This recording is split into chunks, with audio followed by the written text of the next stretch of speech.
Bhaktinagar police ने शादी का झांसा देकर एक महिला के साथ धोखे से शारीरिक संबंध बनाने और उस पर जानलेवा हमला करने के एक आरोप में एक व्यक्ति को गिरफ्तार किया है। आरोपी की पहचान सुब्रत डे 33 के रूप में हुआ है, जो भक्तिनगर पुलिस स्टेशन के अंतर्गत आसीधारा के निवासी है।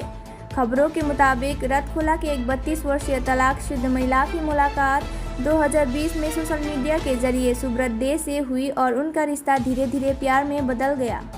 अगले 4 वर्ष में सुब्रत ने कथित तौर पर शादी का वादा करके महिला के साथ शारीरिक संबंध बनाए। सितंबर में महिला को पता चला कि सुब्रत पहले से ही शादीशुदा है और जब उसने उसका सामना किया तो विवाद शुरू हो गया।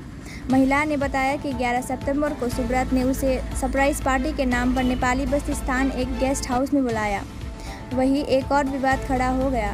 इस दौरान सुब्रत ने कथित तौर पर महिला के सिर पर बियर के बोतल से वार कर दिया। वह भागने में सफल रही और चिकित्सा उपचार की मांग की।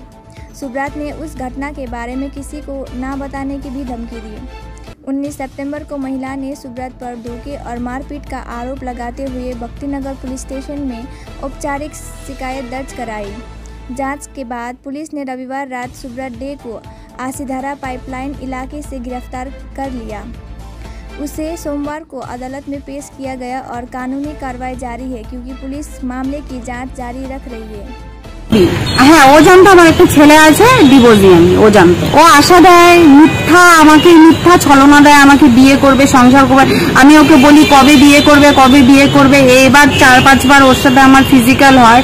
তারপরে যেদিন নাকি আমি ওর উপরে আমি রুখে দাঁড়াই, যে আমি বলি ওকে যে তুমি বিয়ের কথা, আমি যখন ওকে বলি তখন ও আমার উপরে জবরদস্তি আমাকে ধর্ষণ করার পরে আমাকে ও মদের বোতল দিয়ে মাথায় অ্যাটাক করে। কমপ্লেন আমি করেছি, আমার লেট হয়েছে কমপ্লেন করতে, কেন রীতিমতন ও আমাকে ধমকি দিচ্ছিল। এই কারণে কমপ্লেন করতে আমার দেরি হয়েছে। তারপরে ওকে আমি কালকে অ্যারেস্ট করাইছি নেপালি বস্তিতে। ফরেস্টের পরে নেপালি বস্তিতে ঘটনা হয়েছে। সেপ্টেম্বরে 11 তারিখ 6:35 এরকম টাইমে কমপ্লেন আমি পরশু 2 দিন হবে মানে কমপ্লেন করেছি। কালকে ওকে অ্যারেস্ট করাইছি। আমি শাস্তি চাই। আমি চাই আমার সাথে যে ঘটনাটা ঘটছে সেটা যেন আরো মেয়েদের সাথে না ঘটে। ওর টোটোর দোকান আছে, টোটোর শোরুম আছে ওর।